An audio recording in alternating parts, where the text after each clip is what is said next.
Hi friends! I hope everyone is doing well on this fine Wednesday and is ready to tackle with us the difficult topic of socioeconomic status. Melissa, Bethany, and I are here to talk to you about the implications of socioeconomic status on education. Just a rundown of what will be happening today is I will begin with a brief introduction to the topic of socioeconomic status, followed by the findings from the first article that we found, academic interventions for elementary and middle school students with low socioeconomic status that Melissa will share with you. Continuing on, I will touch on more factors affecting students with low socioeconomic status, followed by the findings from the second article that we found that Melissa will be sharing with you again, called Does Socioeconomic Status Matter?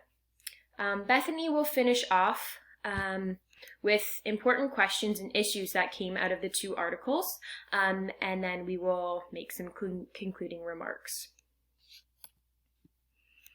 So, it is essential for teachers to have an awareness of socioeconomic status. Although teachers themselves cannot change a student's home life, they can support students at school both emotionally and academically. Unfortunately, students with low socioeconomic statuses will be coming into school at a disadvantage to their higher socioeconomic counterparts. Therefore, teachers need to recognize that low SES students are going to require greater assistance in many areas. Low socioeconomic status contributes to several factors, including an individual's mental, emotional, and physical health. This is key for understanding students' needs within the classroom. Some ways teachers can assist students with low SES in the classroom are being patient with students, being empathetic and understanding, offering students flexibility, variety, and choice, encouraging students, and scaffolding student learning. Building a strong relationship with students is also essential, as this can lead to noticing and assisting in getting students extra support in both school and with their overall health.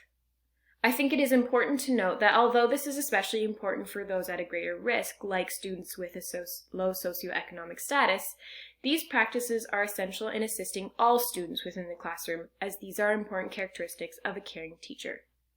I will now be turning it over to Melissa, who will be talking about the first article that we found. The first article that we're going to look at is entitled Academic Interventions for Elementary and Middle School Students with Low Socioeconomic Status, a Systematic Review and Meta-Analysis by Dietrichson, Bogue, Filges, and Jorgensen. Sorry, I probably didn't pronounce those correctly. But this article included many explanations as to why there is a gap in educational achievement between students of low and high SES. But before we jump into that, let's briefly discuss the premise of the gap. So it's clear that there is an achievement gap between students of a high and low socioeconomic status. This achievement begins before students enter school. It increases during the summer months when students are out of school and have the opportunity to further their learning. The opportunity for learning is not as prominent among low SES students when compared to their high SES counterparts. Teachers should try their best to close this gap in their classroom. Teachers first need to be aware of this achievement gap, know which students may be negatively affected by it, and modify their teaching methods to meet the needs of these students. Dietrichson and his colleagues reported a variety of reasons as to why low SES students are at a disadvantage when compared to the educational achievement of high SES students. So low SES students have lower innate abilities, delayed cognitive development, worse health issues, including fetal conditions, chronic conditions, or mental health issues, lack of access to resources, whether that be physical resources like books, or just having parents or role models to help foster cognitive or education-related skills prior to starting kindergarten, including preschool. Low SES students are less likely to attend preschool. Teachers also tend to have lower expectations of the achievement of lower SES students.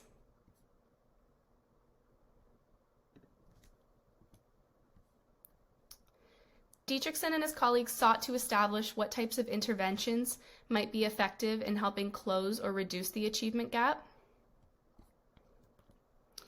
So this is how the authors categorized the possible intervention strategies during their analysis. And their findings concluded that cooperative learning, feedback and progress monitoring, and tutoring are the most effective intervention strategies to improve academic achievement among low SES elementary and middle school students. Many of the other interventions were deemed effective as well. However, their effectiveness was not significant nor consistent throughout the entire analysis. More factors that contribute to the gap and disadvantages seen between students with a low SES and students with a high SES include students with a low SES having a lack of phonological awareness, vocabulary, and oral language, poor cognitive development, poor memory, and low socio-emotional processing skills. Unfortunately, both the disadvantages coming into school and the ones that continuously affect the student contribute to a slower development of academic skills. A handful of factors that low SES students face that contribute to difficulties experienced in school include poor nutrition, fewer hours of sleep, delayed language development, having less supervision at home, having less access to enrichment, as well as not frequently reading at home. Students may also have fewer educational resources at home, including technology. This is something that has really been uncovered since the beginning of the pandemic as schools have relied on technology to learn. There is also a difference seen in parent involvement of low and high socioeconomic families. This is due to the amount of resources available, parents' own education, the amount of hours that they have to work during the week, and the care and effort that they put into their child's education. Another implication of students with a low socioeconomic status is they are more likely to show behavior as they have not learned the appropriate response. Therefore, they may easily get frustrated or struggle to work well within a group setting. They may also act out, display impatience, and act on impulsive behaviors. Now, Melissa will be talking about the findings of the second article that we found. Our second article is called Does the SES of the School Matter? An examination of socioeconomic status and student achievement using PISA 2003 by Laura Perry and Andrew McConney. There are many differences between low SES schools and high SES schools. Low SES schools have fewer materials, less financial resources, more discipline problems, less qualified teachers, lower teacher expectations, and have less positive teacher-student relationships. In contrast, high SES schools have many resources and qualified teachers, as well as students who have high expectations for themselves, which prompts an overall culture of achievement in the school environment. Low SES students and minority groups benefit from smaller class sizes. This is especially the case in the primary grades. There is a direct correlation between socioeconomic status and educational achievement. This correlation applies to both individual student SES as well as school SES.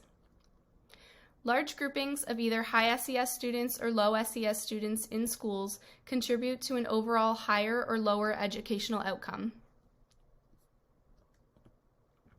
The location of a school also has a major impact on educational achievement. Perry and McConney found that all students, regardless of SES, benefit strongly and relatively equally from attending high SES schools. And finally, inclusive educational systems promote quality for students of any social class. So schools that have a good mixture of students of different SES are beneficial to the educational achievement of both high and low SES students, more so than, for example, segregating high SES students into separate institutions. So next we're going to be talking about issues and questions related to socioeconomic status in education. So one of the questions is, does the socioeconomic status of a school matter? Socioeconomically disadvantaged students in schools do less well in standardized measures of academic achievements compared to their more advantaged peers. Many studies suggest that academic achievement in students with low SES is harder to attain, while students with higher SES will have an easier time bridging this gap. Students typically go to school based on their postal code. If a student lives in a low SES area, the school also reflects this. These schools are filled with students of lower income families who typically afford to live in the same area as each other. This means the schools are treated similarly, as if they are low SES schools. These individuals who live in the neighborhoods are less conducive to educational achievement in terms of, for example, peer support and role models. As Melissa mentioned earlier, low SES schools have fewer materials, less financial resources, more discipline problems, less qualified teachers, have lower teacher expectations, and less positive teacher-student relationships. This becomes an issue of SES as students are under-cared for. They come from a lower social bracket, and they are treated like there's less potential for them to succeed in life. So to answer the question of whether these schools matter in student achievement, the data and literature will point to yes. So how can teachers respond to low SES students? Teachers can help these students be successful through a number of potential possibilities: caring for student success and well-being, giving time, working one-on-one with students, providing assignment choice that students can better do with potential limited access to resources, such as families having one computer for 4 children, treating students equally, creating a safe space and environment, and establishing expectations for student behavior. Teacher-student relationships are super important in terms of low SES students.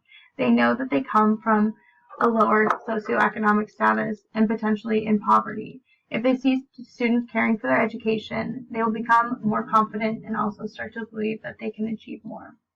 So next we're going to be talking about poverty.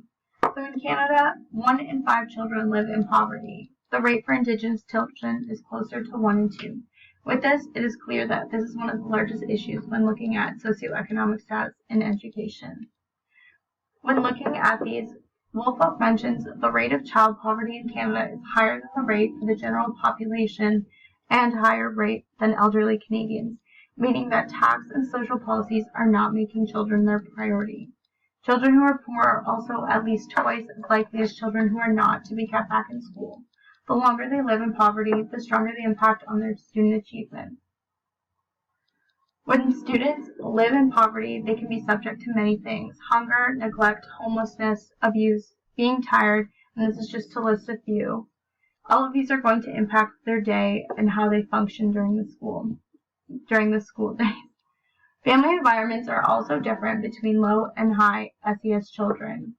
We see the two sides of socioeconomic status as high socioeconomic status families are more likely to provide rich language and literacy, different parenting practices, direct additional resources to early childhood education, healthcare, nutrition, enriching activities, whereas students in low SES families often face hardship, hunger, and less access to resources.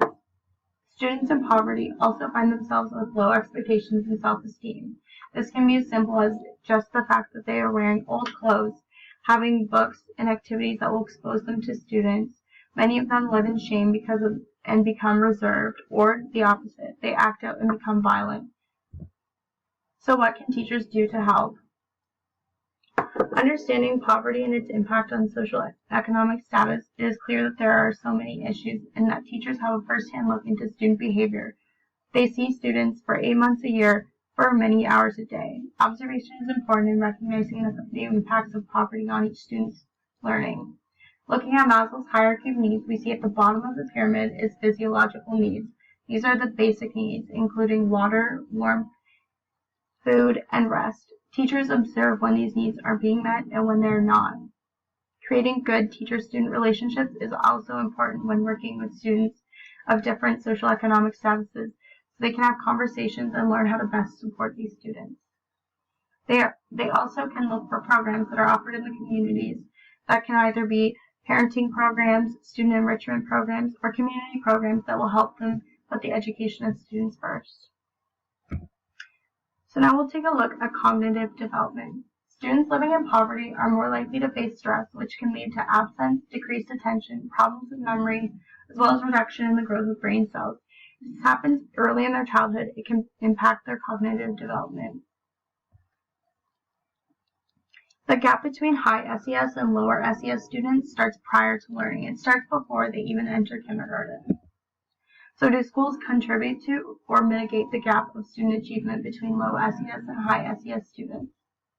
Schools do not contribute as a major reason for the inequality of students' performance. The gaps in test scores across socioeconomic groups remain stable from third grade onwards. As Alex mentioned prior, there are seasonal achievement gaps. During the summer is when the low SES students find themselves falling behind more each year. So how can we attempt to bridge this gap?